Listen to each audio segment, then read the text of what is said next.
This question came in, and it was regarding sacrifices in the millennial kingdom, I presume is what was meant there. But what is your estimation? What is your understanding? Anybody want to throw out any brief ideas that they have in this regard? I know that if you are like me, you go and you look at your Bible, your concordance, and you do a search and you try to find out. Google is your friend, not the company, the search engine. If you just type sacrifices in the resurrection or sacrifices in the kingdom or something like that, it's going to bring up not only all these arguments for and against or something, it's going to give you all the passages that link it in your Bible. So Google is such a powerful tool to be able to do some Bible research. And so I, of course, did that and did my concordance search and did some research and found a lot of different conflicting reports. I know that this is one of those things that causes dispensationalists, I would say, a little bit of heartburn, because there's a great perception out there that Yeshua replaced the sacrificial system. But I think that's a big misunderstanding, and I think we've talked about that before regarding what the purpose of the sacrificial system is.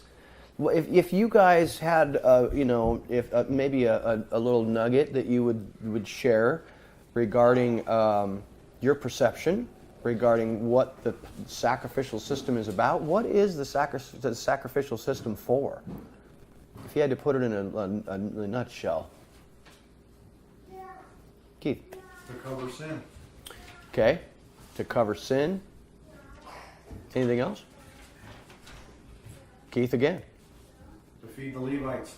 Feed the Levites. Excellent. Daryl? I think part of it is to make you realize how serious the sin is, to be able to take a life, to give a life. I mean, yeah, that's a pretty serious thing. Even though it's an animal, it's sure. Still, you're sure. taking the life of a very innocent animal. Yeah. And that's difficult. It very is difficult. And the reason it's difficult is Yahweh's trying to get your attention to let you know how serious this is. Right. Absolutely. I mean, that's just my take on it. No, that's a great insight, Mike. When you're talking about the sacrificial system, are you trying to just say sin sacrifices? I mean, there's a lot of different sacrifices that are talked about. Great point, Mikey. When I say sacrificial system, I'm talking about animals being slaughtered. So now you can interpret that, a lot of people interpret that as these are sin substitutes, which is what Keith and Daryl are talking about, but you're absolutely right, Mike, that how many sacrificial offerings are there that involve animals? 5. How many are for sin? Well,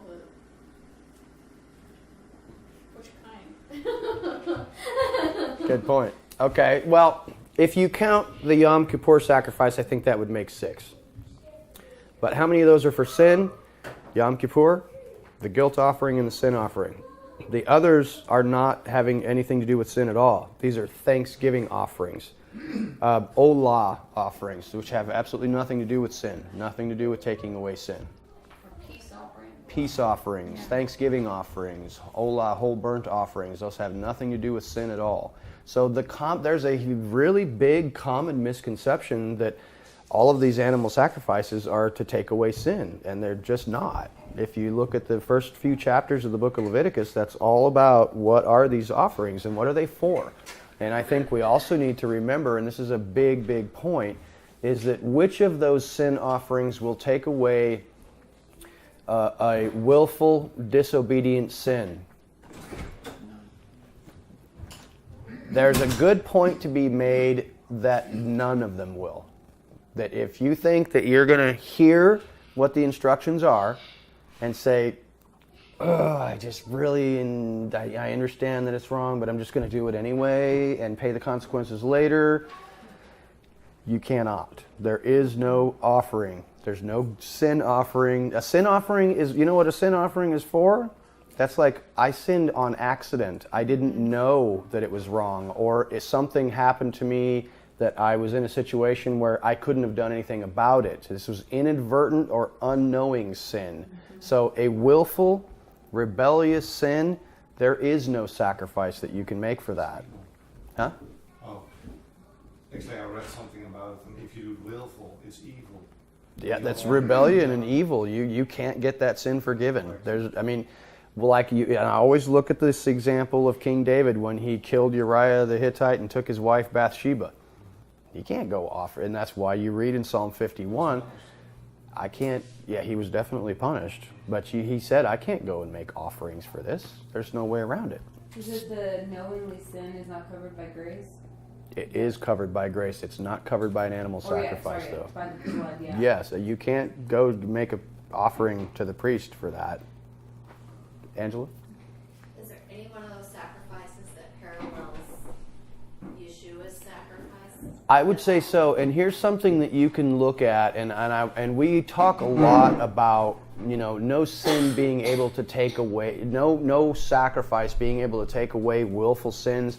I will back up just a little bit and say there is a possibility that the atonement sacrifice can, but that's up in the air, and I don't know that I am on board with that, because some of the descriptions regarding the Day of Atonement sacrifice doesn't seem like it works like that. This is I would encourage you to look at the Day of Atonement sacrifice with the two goats. This is a national atonement. This is not really about personal sin. But there are different perspectives on that. But I would say that, are there sacrifices in the resurrection? You have many passages in the prophets that say yes. It's pretty clear that there are. Now, I think that what people trip out about is, well, how can that be? Because Yeshua did away with the sacrificial system. He was the one sacrifice, because they're looking at the book of Hebrews, chapters 10 through 13, which, frankly, when you read that a little bit more carefully, and you see what this sacrificial thing that Yeshua did is what that author is talking about. He's talking about a very special offering that Yeshua made, which doesn't replace anything. It's in addition to. Yeshua, that's the whole point that we try to make, is that Yeshua takes away the sins that you could not get forgiven by the law. And so if you are under the law, is one way of looking at it. This is one interpretation of that passage regarding being under the Torah, under the law. You're under the penalty of the Torah, and you can't get that taken away by going and offering a sacrificial offering. If you're guilty of murder, adultery, willful rebellion, witchcraft, all kinds of different sins come with a death penalty, and you can't offer up a sacrifice to get rid of those. That's why Yeshua had to come. But by grace through faith, David is a saved individual, because he looked forward to what the Messiah would do. He knew, just like I think there's a good indication in a lot of the biblical patriarchs, the fathers, who looked forward and knew we're in trouble. And I don't know about you, but I believe I've spoken with many of you who have said, when we started getting into the Torah and reading it and taking it seriously, it really brought a very strong sense of condemnation at first, because it was like, it is the very definition of sin. Mm-hmm. And when you start looking at, this is what God considers sin, it opens up your eyes a bit, and it makes you very much aware of your very strong need for the Messiah Yeshua to take away your sins. Because when you look into God's perfect law and you see what he defines as sin, it's a little bit different than what we thought maybe sin was. We kind of, and naturally so, we have our own definitions of sin sometimes. There's a lot of confusion, and it makes perfect sense. If you decide that the Torah and the definition for what sin and righteousness are is not entirely valid for you anymore, then you can lose sight of what the definition of sin is. So I would say, in regards to, will there be sacrifices in the resurrection? Absolutely there will be. Are they going to take away sin? I don't believe that that's what they're for. I don't believe that that's what it's talking about. If you look at these certain passages, Carla, did you want to say something? I don't recall as we're talking about this, but in so many places in the Word it says that you will be doing these things forever, everlasting. Yeah. And I'm just wondering if anyone has looked up that related to the sacrifices, if any of them say that you will be doing these forever. Yeah, I'm pretty confident. I mean, just speaking off the top of my head, but I'm pretty confident that you'll find in the description of these things that these are perpetual. Yeah. And that word perpetual is, Leolam Vaed, forever, So yeah, that's very much so. And I think you want to remember that there are multiple offerings there that don't have to do with animal sacrifices as well. There are some animal sacrifices which have to do with just thanksgiving and a peace offering. But there are others with grain and wine, which are also peace offerings which don't have an animal involved. So this is an act of worship which is very unusual for us in the Western society. It can be a little bit weird. Tracy? Peter talks about us offering spiritual sacrifices, that we are the spiritual temple being built, and the sacrifices that we are to offer are spiritual sacrifices. Yes. How do we know that those sacrifices will not in some way be more spiritual in nature rather than physical or fleshly in nature? That's a good question. Angela? Oh, I was just going to say we don't. Yeah. No, I think that's a good point. That all these things that are happening as we're reading in Genesis and Exodus are spiritual things that he's given physical properties to, like an actual tabernacle in the wilderness. But they all are just parables of something spiritual, and we don't know what That's they what I mean. wonder about. Yeah. Is that if they are some kind of parable for something else as well. I think that when you say if there might be a parable for something else as well, I would say yes, bingo. But I do think it's still literal. And I think what gives it away for me is even detractors who would say, no, this doesn't work because Yeshua is the final sacrifice who takes away the sacrificial system. Even they would read these prophets from Ezekiel and Jeremiah and Isaiah and say, this is pretty clear. We can't just spiritualize this. So they have to explain it some other way. Even they would say we can't just spiritualize it. So I would say even the opponents would say, yeah, we can't really do that. So do you think that will go away then? What? So are we talking for when we get out of our body for the final resurrection, or during the millennial kingdom? Yeah, during the millennial kingdom. Earth? No, the new earth and new heavens are after the millennial kingdom. Yeah. Now, as far as what happens there, it's kind of a hard thing to distinguish because there's a lot of the prophets are talking about, the regathering, and it seems to be talking about the millennial kingdom where Messiah Yeshua is at the head. But as far as the book of Revelation is concerned, and my understanding of it, Messiah Yeshua steps down at the end of this 1,000-year period and relinquishes control to the Father, and he steps down. Does anybody else understand that? Angela? That's my understanding. That's what it says. It says in the end of the book of Revelation that Yeshua rules for 1,000 years and then he steps aside. And We don't really have a lot of information. there's not a lot of information on that. Exactly. Does it say steps down, moves aside? What does it say exactly? Let's take a look. Yeah. Let's take a look. What's that, Keith? We'll be together with the Lamb and Yahweh. Yes. So I would assume, let's take a look. So I'm going to just take a look starting in Revelation chapter 19.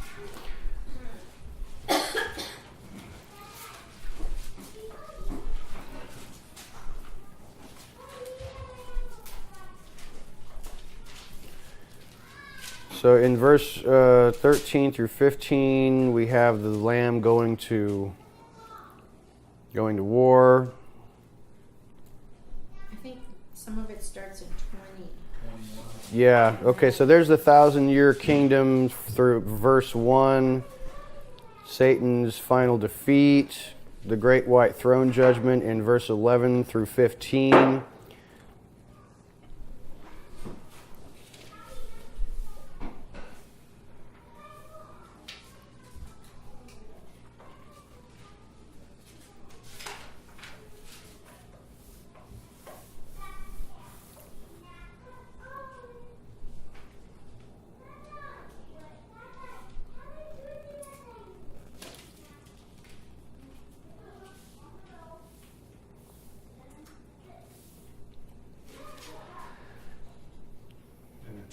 1:6, of course, refers almost the opposite. When he's the beginning and the end. Yeah, that's the middle. yeah, that's the kingdom. Yeah.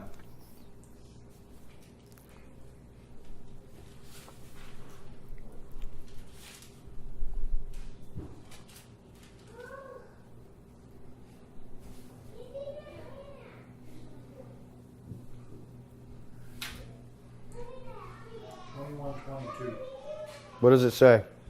I saw no temple because Adonai, El Shaddai, the Lamb is the temple. The city had no need for the sun or moon to shine because it was in the glory of Yahovah, lights it. And the Lamb is the light thereof. The nations of those who are saved shall walk in the light of it. Okay, so that's talking about Yeshua being the temple. He is the, I saw no temple in it. God Almighty is its temple, even the Lamb.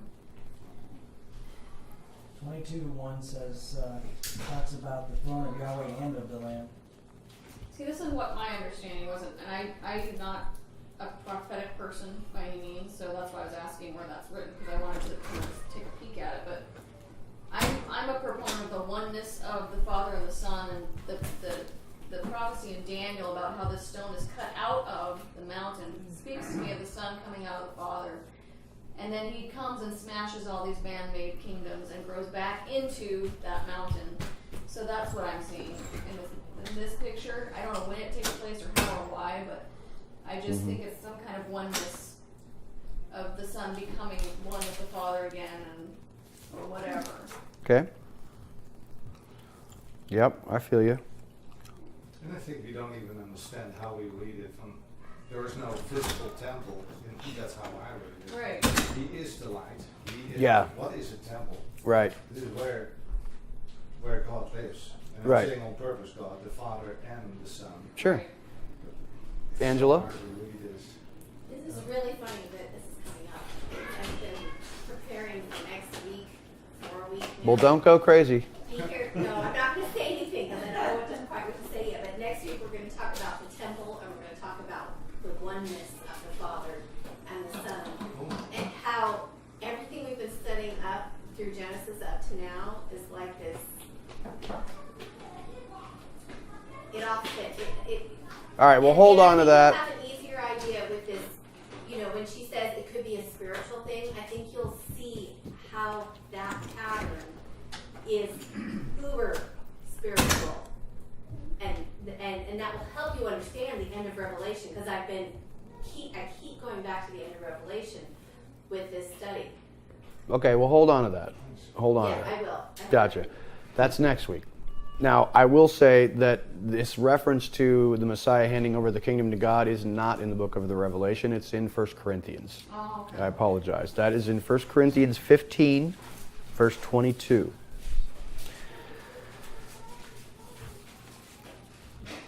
First Corinthians 15:22 says, "For just as in Adam all die, so also in the Messiah all will be made alive, but each in his own order. The Messiah, the first fruits, then when Messiah comes, those who belong to him. Then comes the end, when he hands over the kingdom of Elohim the Father, to Elohim the Father, when he has brought to an end all rule and all authority and power. For he must reign until he has put all enemies under his feet." And that's a reference to that psalm. "Sit at thy right hand until I put the enemies as a footstool for your feet." Yeah, that sounds like that picture of Daniel too. When he's It does. those kingdoms. That's right. So I apologize for having misquoted that, where that was. But yeah, that is that's fairly clear, Keith. Okay, so this is in Revelation 22, starting with verse 1. "And the angel showed me a pure living river of water, as clear as crystal, which proceeded out of the throne room of Yahovah and of the Lamb. In the midst of the street, on each side of the river, there was the tree of life, 12 fruits, and yielded her fruit each month. The leaves of the trees were for healing of the nations. There will be no more curse. The throne of Yahovah and the Lamb shall be in it, and his servants shall serve him." So, when you really look at this, and we look at, we can't stand in the true presence and the glory of our Creator. And Yeshua is our example, and he did take on a body that we could recognize and we can see him. And then, since he is the first fruits and we know what he did, he's our example, and we're looking forward to having the same prospect of being able to be raised. Yeah. We know for the 1,000 years we'll have that tutelage just with him. Then New Jerusalem will come down with the glory of the Father. But I'm not sure that Yeshua goes away. Yeah. He is the essence of the Father through something that we can experience. Yeah, we may be making a mistake in trying to separate the two, not Right. to the extent that we can even understand how that would work or how that would happen. I mean, I have no idea, but Paul had an idea that somehow the Son relinquishes control of the Father. What that looks like in real life, who knows, man? It's a little confusing because they are. When I read it again, I don't read it that way though. Like I read it like not that he's giving it over. It's like that he's conquered. He has done his work, his job. His word accomplished what he sent it to do, kind of thing. And that it is now restored to the Father. Yeah. As it was supposed to be. I don't see it as like, and now I'm going over here and there, you know. Yeah, that I makes see it as a sense. oneness thing. That makes sense. Angela? Yeah, I would agree with Tracy that it's more about bringing it back into harmony, Sure. like it was in the garden. But if you think about, these really basic stories that we read, think about Joseph and Pharaoh and how Pharaoh put Joseph in charge of Egypt, but Pharaoh was still in charge, but Joseph was in charge. So there you have a picture of two people in charge. They're with God. They're one. They're in harmony. They're in unity. They're in agreement. But Joseph, our Messiah figure in Genesis, is. I think that's probably the best way that you could maybe describe that, is he says, no one will raise a hand or a foot throughout all the land of Egypt except by your command. You will rule over everything. Only in the throne will I be greater to you than you. So, but it could be that Pharaoh stayed in the background, you know. It's like, I'm technically ruling this place, but I have a guy that understands and knows my heart and will do exactly what I tell him to do. We are on the same page. And so if you're seeing Joseph, you're seeing Pharaoh. And I think that's a really good picture of what that might be like, frankly. Angela? And then once Yeshua corrects the problem and reestablishes that connection between man and God, like Tracy said, the king, he can deliver up the kingdom to his Father, because now there's that back and forth. And what does that look like in a tangible sense? Is it like Yeshua's like, okay, guys, I've done my job. I'll see you later? No, I don't think so. It's like that ladder that Jacob saw that connects heaven and earth, and things are going up and down. It's almost like he put the phone lines back together. That's a good point. And Yeah. he can't go away now, or the connection's gone. He is there to establish that connection and keep that connection. Yeah. Carla? Just a point of consideration is that in the Word it talks about Yeshua being our new high priest Yeah. after the order of Melchizedek. So that is a role that is eternal Yes. for him. So Yes. I don't see him melting away. I mean, No, he's no. going to be in a new role. Yeah, he's not going anywhere. Well, the way I've always understood it is he doesn't disappear. It's just like he's in charge until all of his enemies lay at his feet. Then it's like the buck stops at him. But when the kingdom comes in, he's like, okay, I'm going to submit to the Father. I'm not going anywhere. He's the overall authority now, not me. And he may still be the interface at that point because, God is an invisible spirit. And now we will be spiritual and physical as well. So will we be able to interact with God the Father at some point? I don't know. But that's a good point, Darren. I like that. Also, when he comes, we will see him As he is, the yes. way he is, because we will be like him. Right. Yeah. Right. Seeing who, Yeshua or Messiah? I don't know if the scripture is. I think he's talking about Messiah. I think he's talking about Messiah, yeah. So there you go. I hope, and I put down here, if you want to take some notes regarding the sacrifices in the resurrection, Ezekiel chapters 42 through 46 This is the one which gives people the most heartburn because it goes into excruciating detail about how these sacrifices are going to happen. And it kind of lets you know, yeah, we can't exactly just spiritualize this and say this is all spiritual and doesn't have a literal interpretation, which I think that it's obviously spiritual. There's some allegory there, but I think it's actually literal. And I think these chapters kind of give that away. But also you can look at Isaiah chapter 56, which has got some really interesting stuff in there. In Isaiah 56, especially verses 1 through 8. And then you can also look at Jeremiah chapter 33, verses 1 through 18. These are just some of the examples. I think that in a lot of the prophets, you'll find examples of actual, straight-up examples of the sacrificial system in the kingdom. So it's really interesting. It's really interesting. Any other quick comments, questions, or concerns regarding sacrifices in the millennium? So I'm going to move forward into Genesis again. But it's awesome, the good question. I will again throw up a question next week, and we'll kind of tackle that one. Yeah. Good deal. Okay. So now I'm moving forward to Genesis chapter 29. And what I'll do first is I will read Genesis chapter 29, and then we'll kind of take it apart a little bit, see what we find. So Jacob has seen his vision, and he has gotten great promises from God. And in the last words that we hear from him in Genesis 28 is, if you truly will do what you have suggested, then you will be my God, and I will give you 1/10 of everything that you give me. This is a great message about tithing, if you want one. It's right there at the end of Genesis 28. Should we tithe? Not to me, I mean. Yeah, I think you should definitely, is a good biblical principle that if you can, and you have the financial wherewithal, then make it financial. If you have time, if you have resources other than money, if you have any words of encouragement, whatever it is, you should definitely give those to those that are less fortunate than yourself in whatever way you can. And you can go back to the Shema. You shall love the Lord your God with all your heart, soul, mind, and strength. Those are also resources that you can give to other people. So, then we come to this. Genesis chapter 29. It says, and lifting his feet, Yaakov came to the land of the people of the east. As he looked, he saw a well in a field, and there were 3 flocks of sheep lying there next to it, because they watered the sheep from that well.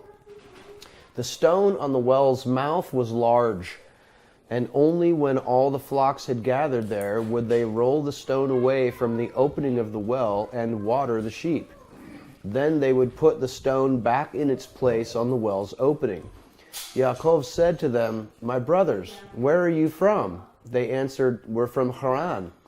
He asked them, do you know Lavan, the son of Nahor? They said, we do. He asked them, are things going well with him? Yes, they answered. And here comes his daughter Rachel with the sheep. He said, behold, there's still plenty of daylight left, and it isn't time to bring the animals home. So water the sheep, then go and put them out to pasture. They answered, we can't, not until all the flocks have been gathered together, and they roll the stone away from the opening of the well. That's when we water the sheep. While he was still speaking with them, Rachel came with her father's sheep because she took care of them. When Yaakov saw Rachel, the daughter of Lavan, his mother's brother, and the sheep of Lavan, his mother's brother, Yaakov went up and rolled the stone away from the opening of the well and watered the flock of Lavan, his mother's brother. Yaakov kissed Rachel and wept aloud. Yaakov told Rachel that he was her father's relative and that he was Rivka's son. And she ran and told her father. When Lavan heard the news of Yaakov, his sister's son, he ran to meet him, hugged him, and kissed him, and brought him to his house. Yaakov told Lavan all that had happened. Lavan said to him, you are indeed my own flesh and blood. After Yaakov had stayed with him for a whole month, Lavan said to him, why should you work for me for nothing, just because you are my relative? Tell me how much I should pay you. Now Lavan had 2 daughters. The name of the older was Leah, and the name of the younger was Rachel. Leah's eyes were weak, but Rachel was good-looking with beautiful features. Yaakov had fallen in love with Rachel and said, I will work for you 7 years in exchange for Rachel, your younger daughter. Lavan answered, better that I give her to you than to someone else. Stay with me. So Yaakov worked for 7 years for Rachel, and it seemed only a few days to him because he was so much in love with her. Yaakov said to Lavan, give me my wife, since my time is finished, so that I can start living with her. Lavan gathered all the men of the place and gave a banquet. In the evening he took Leah, his daughter, and brought her to Yaakov, and he went in and slept with her. Lavan also gave his slave girl Zilpah to his daughter Leah as her slave girl. In the morning Yaakov saw that he was with Leah, and he said to Lavan, what kind of thing is this that you've done to me? Didn't I work for you for Rachel? Why have you deceived me? Lavan answered, in our place, that isn't how it's done, to give the younger daughter before the firstborn. Finish the marriage week of this one, and we'll give you the other one, also in exchange for the work you will do for me during yet another 7 years. Yaakov agreed to this, so he finished her week, and Lavan gave him his daughter Rachel as his wife. Lavan also gave to his daughter Rachel his slave girl Bilhah as her slave girl. So not only did Yaakov go in and sleep with Rachel, but he also loved Rachel more than Leah. Then he served Lavan another 7 years. Adonai saw that Leah was unloved, so he made her fertile, while Rachel remained childless. Leah conceived and gave birth to a son, whom she named Reuven. Behold, a son. For she said, it is because Adonai has seen how humiliated I have been, but now my husband will love me. She conceived again and gave birth to a son and said, it is because Adonai has heard that I am unloved. Therefore he has given me this son also. So she named him Shimon, hearing. Once more she conceived and had a son, and she said, now this time my husband will be joined to me, because I have borne him 3 sons. Therefore she named him Levi, joining. She conceived yet again and had a son, and said, this time I will praise Adonai. Therefore she named him Yehudah, praise. Then she stopped having children. This is fascinating, isn't it? Lots of questions here. Lots of interesting things happening in this section. What do you note that I would just like to briefly, just a brief overview, no comments necessary, or big questions, but what do you see that sticks out like a sore thumb to you in this section? Jacob got taken advantage of. Jacob got taken advantage of. Angela?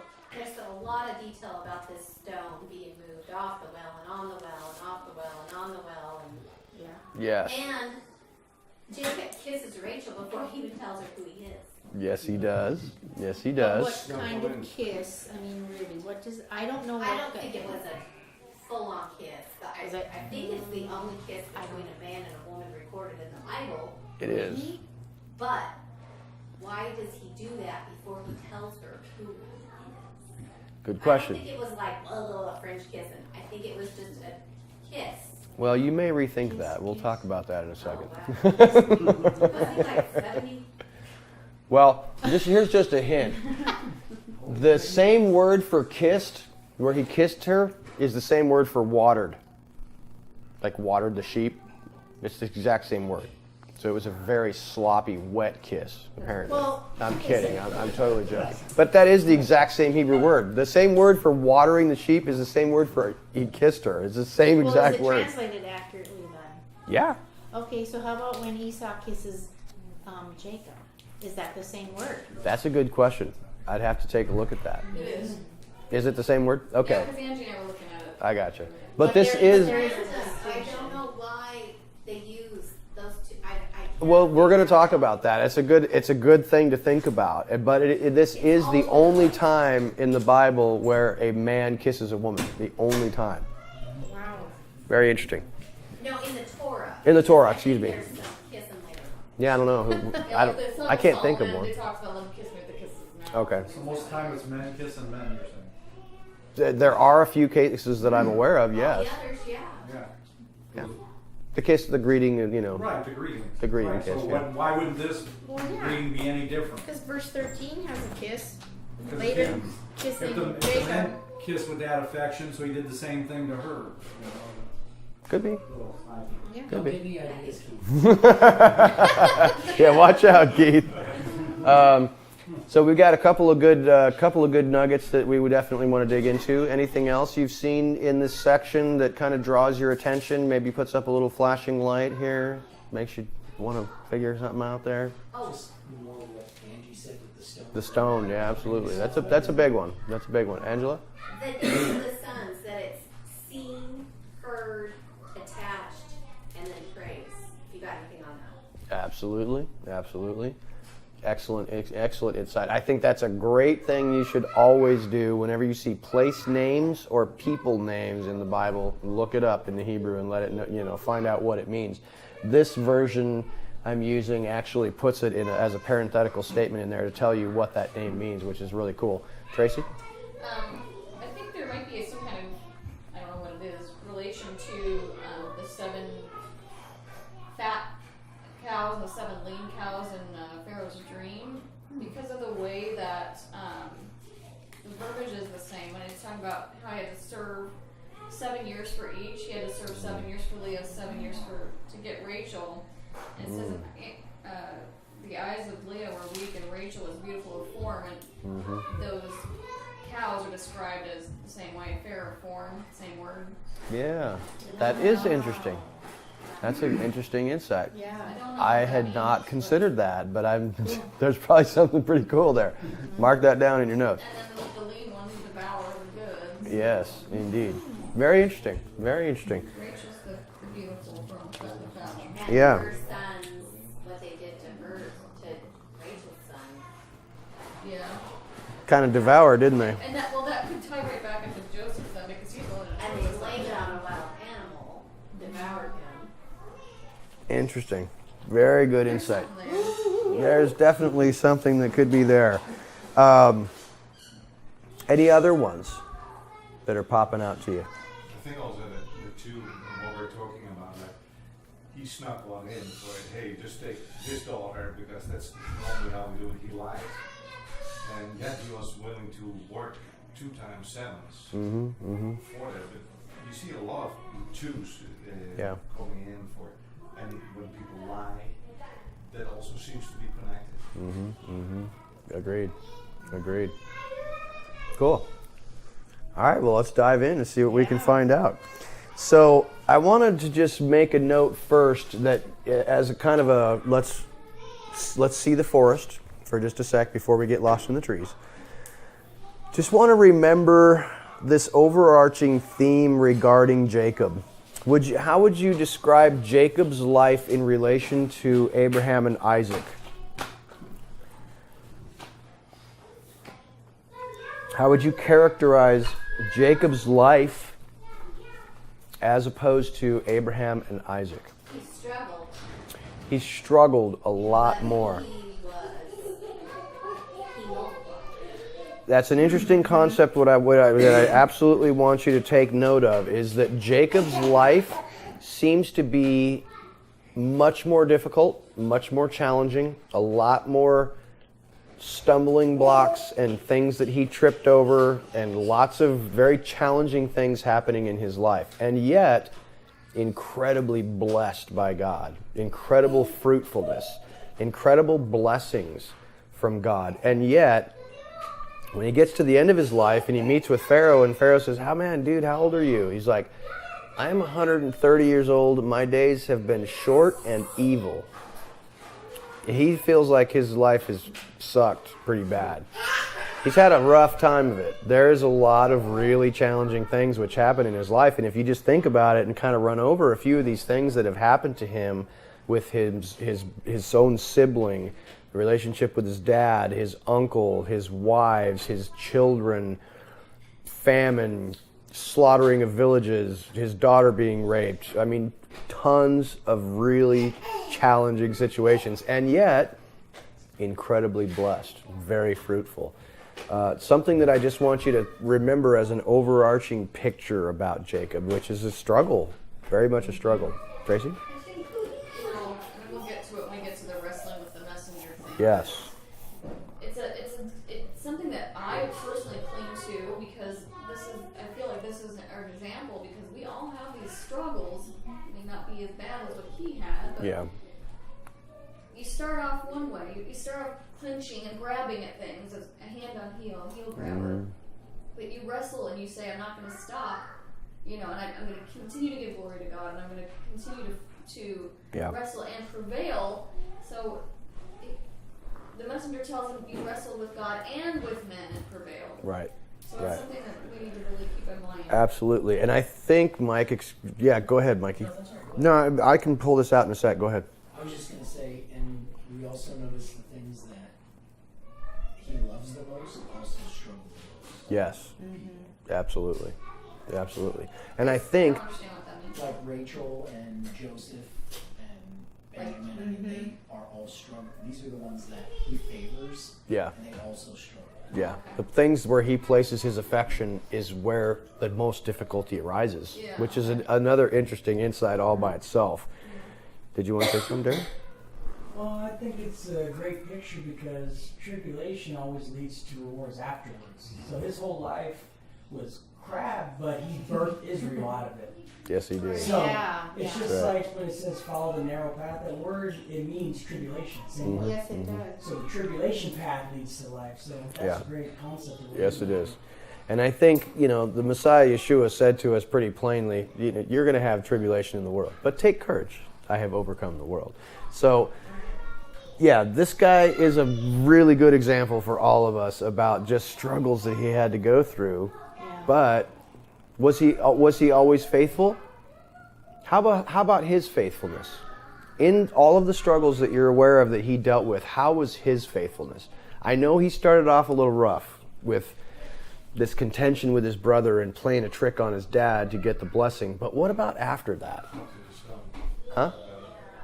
After the dream, he turned around. He became much better. He really seems to have. We don't see him making big blunders.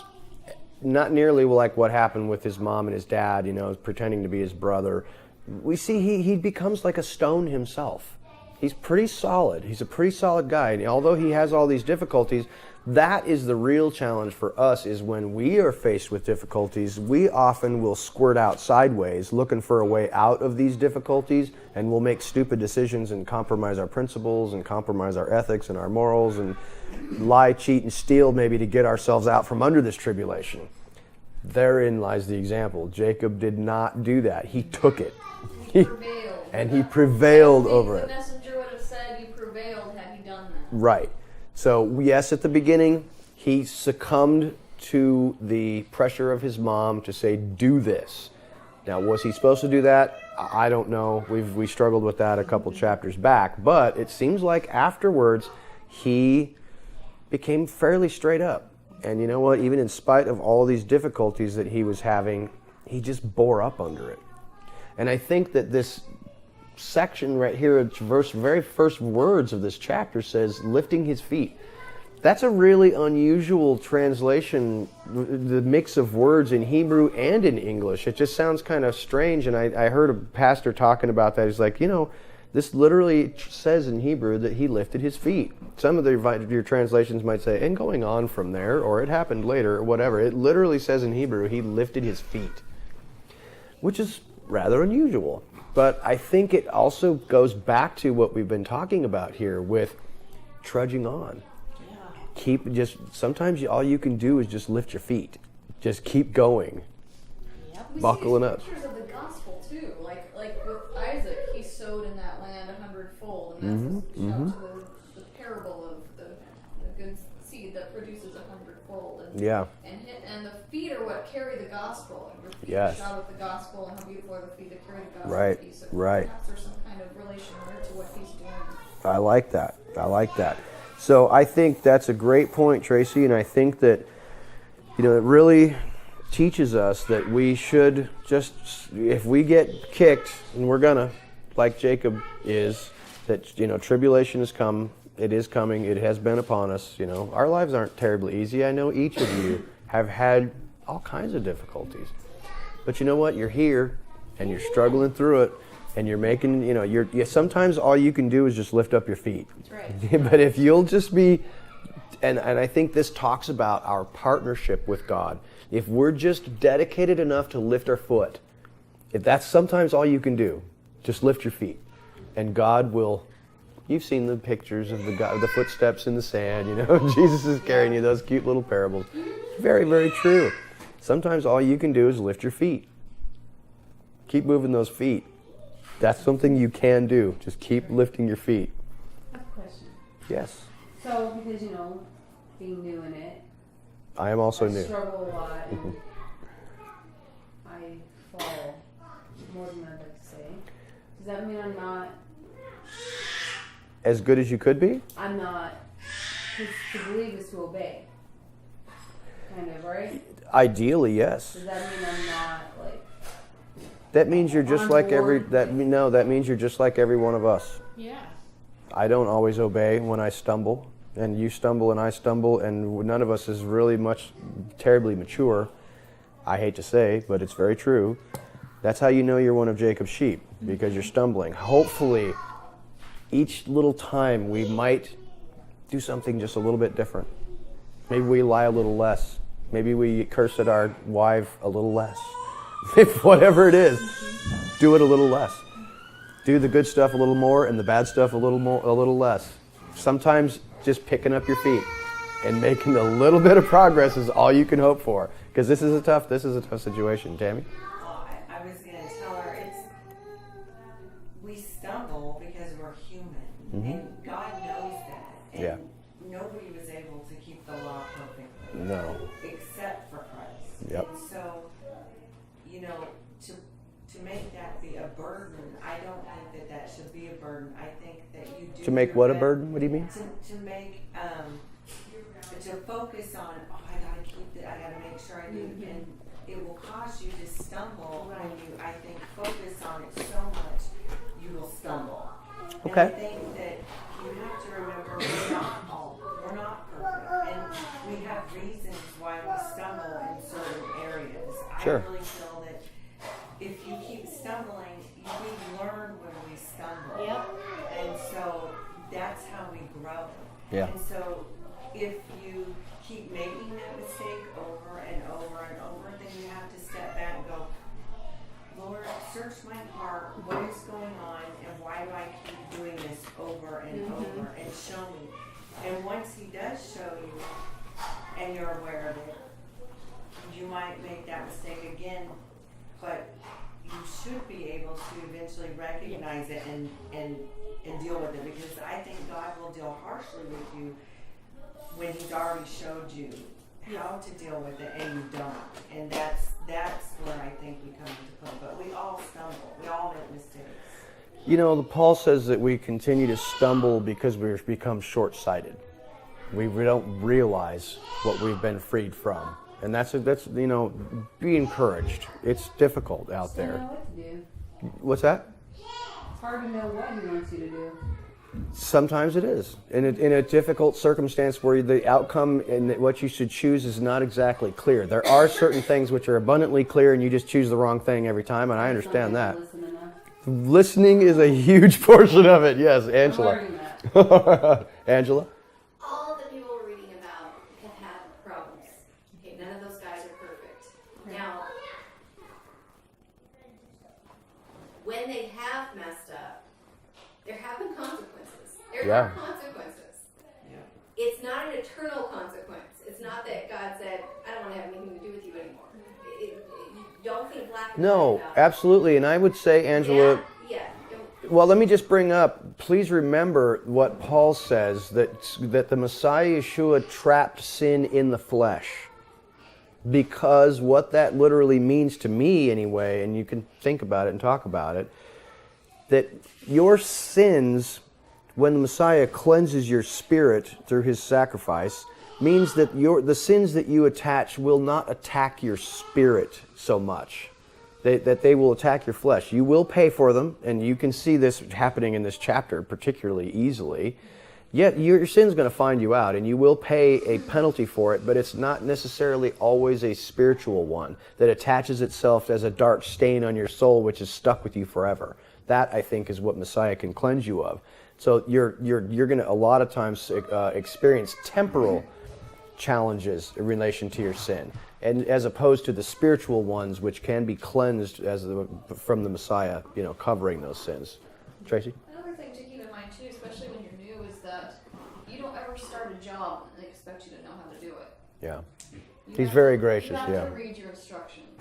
Yeah. And the more you read your instructions, the more that word gets in you, the more it cleanses you. Yeah. And so then you can start to say, oh, I'm doing this, but I shouldn't be, or I should be doing this, or I shouldn't, whatever, It falls back to And there are seeing with knowing and there are quizzes. There are small About quizzes. His heart, what's in his heart, what pleases him, and trying to emulate that, and just like how you look at your children, that's how he looks at you. So just keep that in mind, and don't put that kind of pressure on yourself. Absolutely. That's not coming from God. No, it's not. And I think that, Tracy, is a great and amazing insight. And one thing that I have to remind myself of all the time is, what do I expect of my children? If I was super hardcore and I was like, I expect perfection from my kids, I don't know anybody who's like that. Yeah, you hear stories about people who are hardcore like that, and I've known a few, but even so, those people do have some leeway to recognize, okay, you're just a child. I have to continuously remind myself, in relation to God looking at me, he probably looks at me a whole lot the same way I look at my kids. It's like, yes, I want them to do the best they can, but if they make a mistake, am I going to squash them? Gosh, no. I'm going to give them grace and mercy. What we're reading here is full of grace and mercy, and that is very difficult. Tracy? So, and he gives you discipline, and we don't like discipline. It doesn't feel No, good. it doesn't. You may give that to you, and you're going to be like, ew, but just learn from it. But just today, a good example is that my daughter, I gave her a test, and I've been telling her about it. She's supposed to do it last week, and she didn't do it last week, and I gave her mercy and grace, and I said, okay, I'll let you do it this week. That gives you more time to study. When did you study? This morning. How did she do on the test? She got an F. Oh, no. And she beat herself up. And she's, you still love me? And I'm like, come on. So think about that with how he's looking at you. It's like, okay, you made some bad choices. How are you going to fix it next time? Yeah. What are you going to do differently next time? And that's what I was just trying to tell her. I'm like, this doesn't work. Yeah. Slow steps. Get out! Get out. No, lift up your feet, man. Just lift up your feet and move forward just a little bit. Angela. That thing about, I have to remind him of this all the time, to put himself to, when he's thinking how God's thinking about him, think about how you think about your kids. Always use that rule. The family is the ultimate, and the marriage is the ultimate parable for figuring out how this thing works. There's a reason why he put you with a man and had you have children, because he's trying to teach you about how he feels about you. Yeah. And he must be irritated a lot. Undoubtedly. Yes, absolutely. Well, good insight so far. And now I want to come to the stone. Yeah. Thank you, Keith. The first thing that I want to draw your attention to is the Hebrew word structure for this expression, and the stone, va-cha'aven. That structure of that word, and the stone, va-cha'aven, only happens in the Torah 2 times, and they're right here back to back. And this stone, which I have erected as a pillar memorial when he just saw the ladder going up and down for heaven, is the same exact structure. It says, and the stone, when he rolled it away. It's exactly the same, but it only happens twice in the Torah, and it's right here, right next to each other. So that's very interesting. But what, Angela? He's lifted up, anointed, and rolled away all together there when you're talking about I know, isn't that funny? Okay, so pick up what I'm putting down and tell me what you got in that regard. She caught a little sight of what I was saying. Did you notice what I said? Did you load it that way? Did you say Yeah. The stone that he anointed and lifted up as a memorial pillar after he saw the ladder that went up and down, and then he rolled away the stone. Where's So Tracy? she's using the little ladies' room, I think. Well, what do you think, Angela? I just. Don't ask me. All I did was giggle. All he did was giggle. Mike, what do you say, buddy? What do you notice that's interesting about this stone?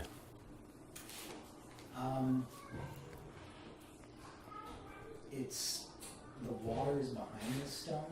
Okay. So Jacob, being the father of the house of Israel, has moved this stone to allow the water to come out to feed his sheep. Okay. What do you think this stone represents? Now, you don't have to answer that. I mean, you could. Messiah? Is this the stone of stumbling and the rock of offense, the rock which followed them in the wilderness? Is this that stone? Angela and then Tracy? I noticed that he moved the stone because they thought that he should. Yes. That he watered they said, we don't move the stone until all the flocks are gathered. And I'm thinking the 10 tribes being gathered in. But he goes ahead and moves it anyway and waters everybody. Yes, he does. Before the other flocks have gathered. Good point. Now, why do you think that might be? Because that's what he did. Okay. Oh, in relation to Yeshua, you're talking about he watered the flocks before they were gathered. Yeah. Because that is, yes, the first time he came. Absolutely. Good point. Tracy? I was seeing something, and I don't know if I'm just, reading into something here, but I was seeing the Messiah in the sepulcher. What do you say it? In the tomb with the stone. Oh, yeah. The rolling away of the stone in front of his grave. Because Bless you. the spirit is likened to water. Mhm. Come to me and drink of this water. Bless you. There's another one that talks about him not being glorified yet, relating to the water. So I was just thinking about how that process was of that tomb being sealed with this stone, and then the stone was removed. This is the beginning of that spirit being poured out. Yeah. And the water is being poured out among the sheep. So. Yes, absolutely. Good point. Who else had their hand up? Okay, no problem. They rolled the stone off. That's what threw me in. Yeah, they rolled the stone off. Now, what do you make of the fact that there are 3 flocks of sheep gathered around this well, which that it is being blocked by a rather large stone?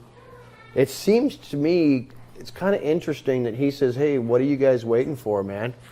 And you can see in verse 7 here where it says, some of your texts might say, "Look," or "See," or something like that. That's that "behold." That's such a powerful, powerful word. Whenever you see the word "behold" in your Bible, it's like a flashing neon sign that says, dig right here. I've mentioned to you before about that. Is that the word "hine"?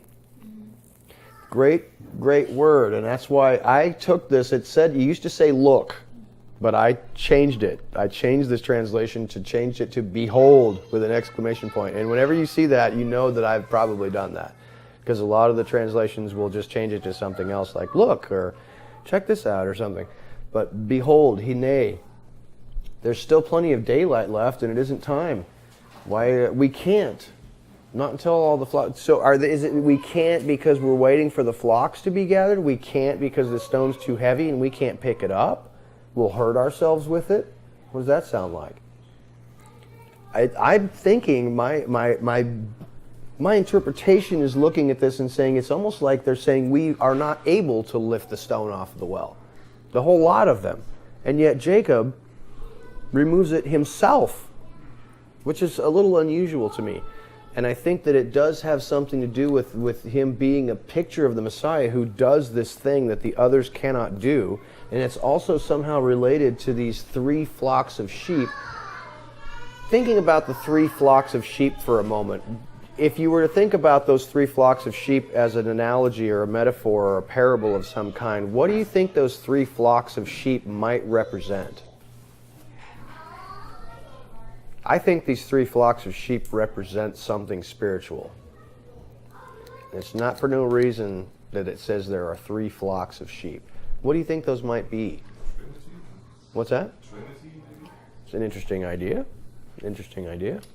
Since he watered these ones first, bouncing off of Angie's idea, maybe like Judah, Benjamin, and Levi. That's an interesting idea. I think when you look at this stone covering the well, which is, you have this living water, like the Word of God, down inside this well, but there's a stone covering it. And you think of Messiah Yeshua as the stone himself, that it must be uncapped so that you can't get to the water except by going through the stone or moving the stone out of the way. I think that this stone is clearly a picture of the Messiah Yeshua, and we saw that when we were looking at this stone that was set up that he used as a pillow and anointed it and put it up as a pillar. When you think about that, him feeding these 3 flocks from this water underneath the stone, it reminds me of the people of God. But how do you get 3 flocks from the people of God? Keith? The Jews, the Gentiles, the Samaritans. The Jews, the Gentiles, and the Samaritans. Angela? It says Samaritans. What? The well where he met the Samaritan woman was called Jacob's well. Jacob's well. It's not this well, but it was called Jacob's well. And he said, drink from this and you'll never thirst again. That I think is, and I'm not so sure, and I could be wrong. There's a possibility this could be the very well which Yeshua met the woman. Samaria and Haran. They seem too far apart. But Yeah, you're probably right. Yeah, that's true. But that is called. True that. Okay. Well, Yeshua had said that there were other flocks. Okay. He talked about that. Yes, Yeah. that's true. Tracy? He said another, so it would sound like there's like 2, but I don't know. But I was thinking it could be time too. It could be like 4. He came in the 4,000th year, 5, 6, 7, 3,000 years of That's cool. watering the flock. That's pretty cool. See, I think, and I'll propose something to you which you can, accept or reject. Think about it anyway. I think a lot of us look at the 2-house theory and Jacob and the Jews and the other 10 tribes. I think that there may be a reason to consider that this flock, these 3 flocks, could be Judah, Ephraim, and Gentiles. You don't necessarily have to lump in Gentiles with the tribe of Benjamin, or not Benjamin, but Ephraim.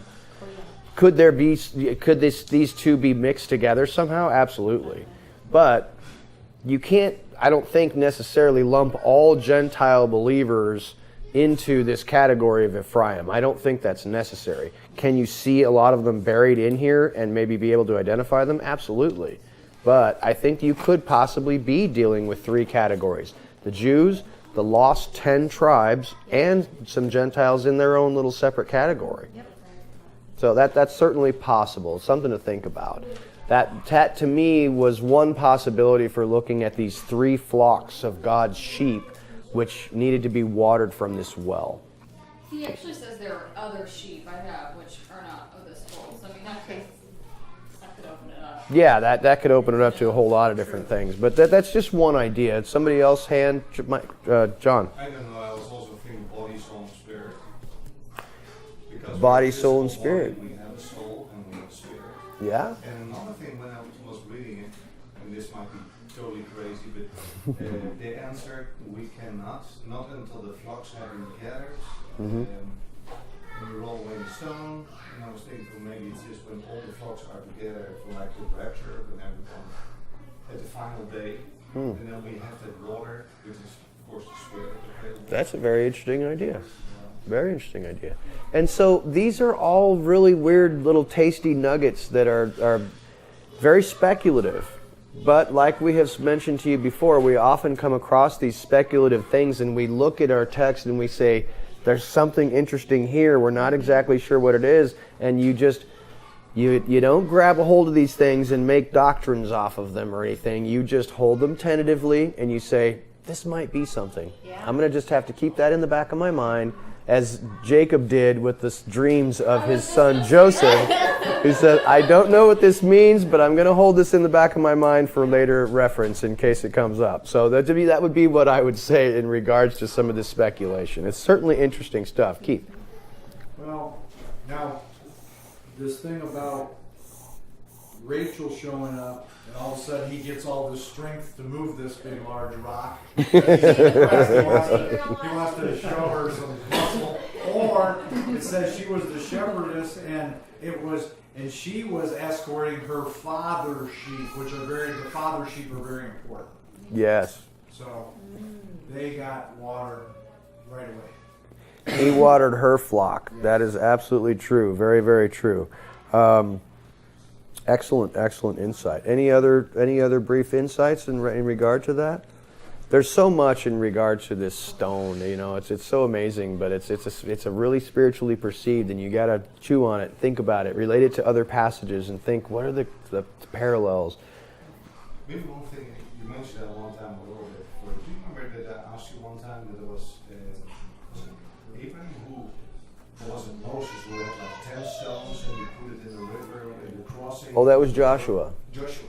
Yes. Crossing. Yeah, they took 10 stones out of the river and set them up as standing stones as a memorial. And apparently they also took 12 stones and put them in the river, so that they were both in the river and outside of the river. They were known tradition, or setting up a standing stone as some type of a memorial is certainly seems to be. I mean, they did that, when they got to Mount Sinai, and Moses, set up those 12 stones. Joshua did it both in the river and outside the river. So yeah, there certainly seems to be something very interesting about memorial stones.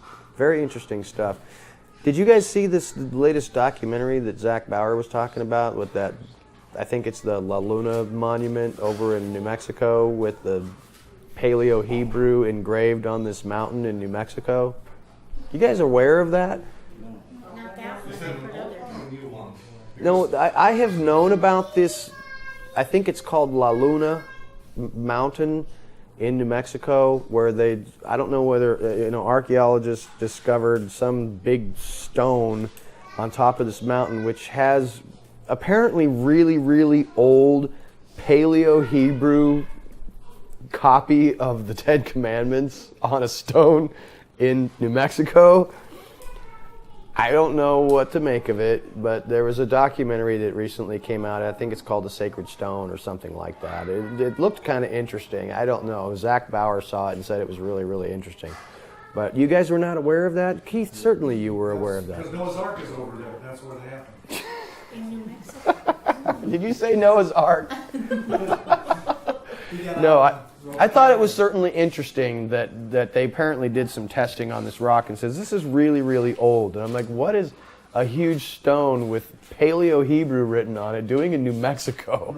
Well, I've heard of ones that are probably, I wonder if is it the Cherokee? Yeah. The Cherokee Nation has in the Tennessee area. I've heard, if I have it accurately, that there are places there where they know that these caves belong to them, and there's one in particular that has a huge, like 70-foot wall inscribed with Paleo-Hebrew in it, and they have found stones in the graves that the heads are on that are inscribed with Paleo-Hebrew, and that's. I have heard about other Paleo-Hebrew inscriptions throughout some of these mound builder civilizations in the Midwest. I haven't looked into that very much, but it's certainly curious. Yeah. They have their God. You need special goggles to see that, yes. No, it's certainly very interesting.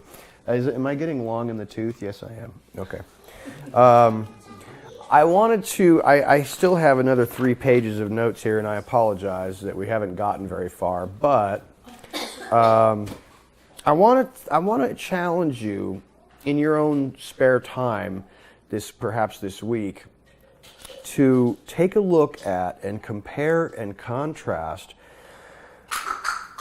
Jacob's father Isaac going and how he got connected with his bride,